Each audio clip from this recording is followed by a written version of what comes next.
Saatnya pesawat Otan Air tujuan Kepulauan Komodo mendarat. Wush! Siang teman-teman, giliran Otan yang menemani kalian. Kita sudah ditunggu nih sama rusa-rusa di... Oh no, ada yang bawa golok.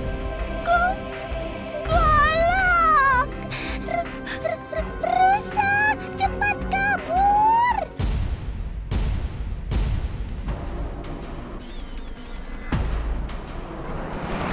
Aduh, pantas rusanya tenang-tenang saja.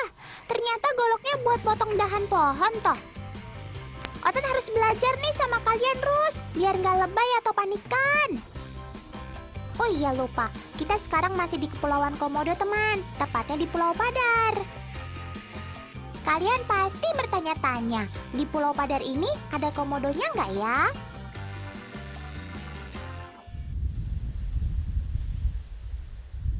Jawabannya ternyata tidak ada.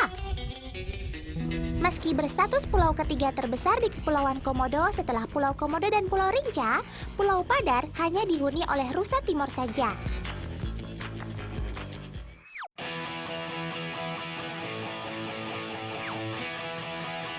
Ada kurang lebih 400 ekor rusa timur yang mendiami pulau ini.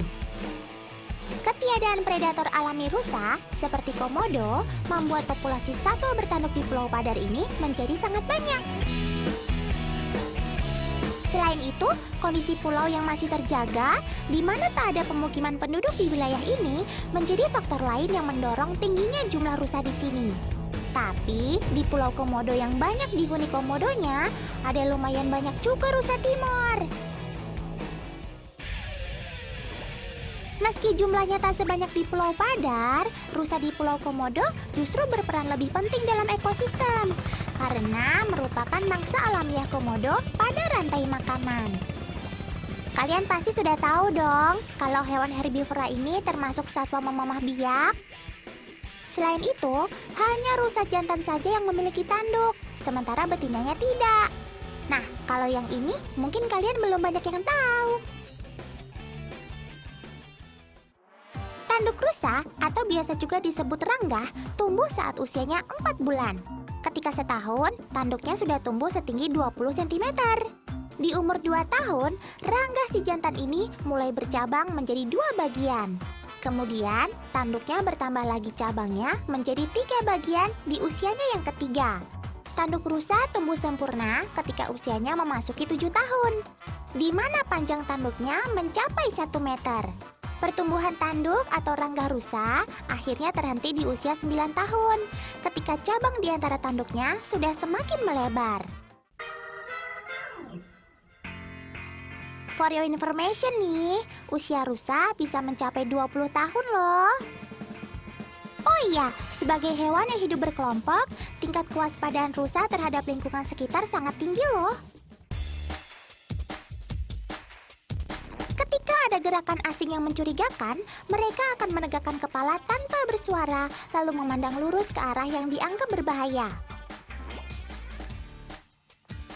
Ketika sudah merasa terancam, rusa akan berlari secepat kilat, di mana kecepatan lari mereka untuk jarak pendek bisa mencapai 35 mil per jam. Selain larinya yang cepat, rusa juga dianugerahi penciuman yang sangat baik.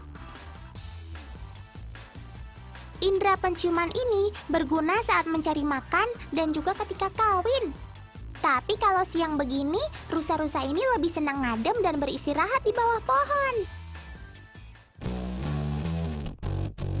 Kegiatan mencari makan biasanya baru dilanjutkan pada sore hari. Oke deh, bobo siang dulu ya, Rus. Otan mau melanjutkan petualangan nih di Taman Nasional Komodo.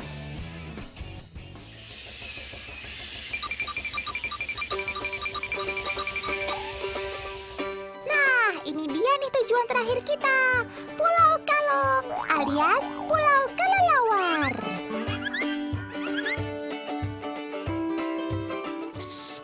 Jangan berisik.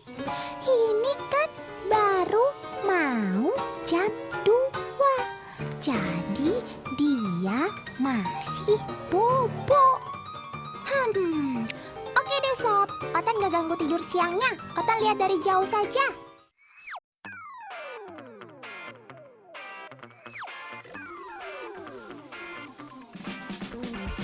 Mungkin ada yang belum tahu kenapa kelelawar kalau tidur mesti dalam posisi menggantung atau terbalik.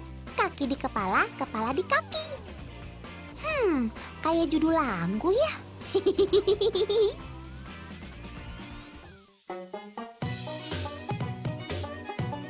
Ya, benar sekali. Jawabannya karena kelelawar tak bisa berdiri secara sempurna. Meski sobat Otan ini merupakan satu-satunya mamalia yang bisa terbang, tapi di saat bersamaan dia juga tak bisa berjalan atau bahkan berdiri dengan sempurna lantaran kaki belakangnya yang kecil. Sehingga kelelawar terpaksa tidur menggantung seperti ini.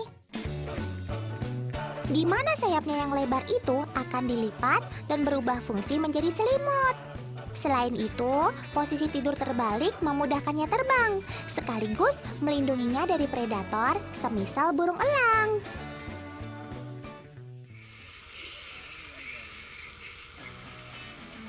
Sayap kalong sendiri berbeda dengan burung atau unggas ya teman.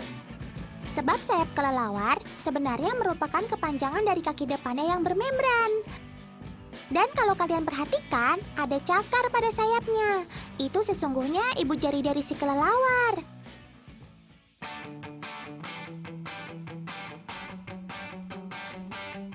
Bila matahari sudah terbenam seperti ini, kelelawar akan terbang beramai-ramai untuk mencari makan.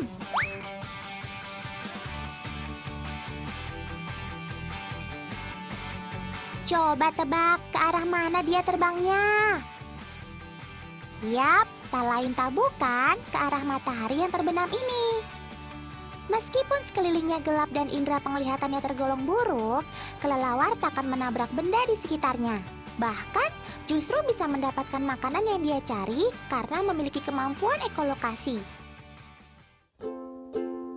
Ekolokasi ialah kemampuan navigasi dengan memanfaatkan gelombang bunyi. Kalau manusia mungkin mirip seperti gemma ya. Gelombang bunyi yang dihasilkan kelelawar ini sama dengan gelombang bunyi yang dihasilkan dolpino alias lumba-lumba, yaitu termasuk dalam gelombang ultrasonik alias gelombang di atas 20 kHz. Bedanya, kalau dolpino menggunakan gelombang ini untuk komunikasi, sementara kelelawar memanfaatkannya untuk navigasi. Wih, keren kamu sob!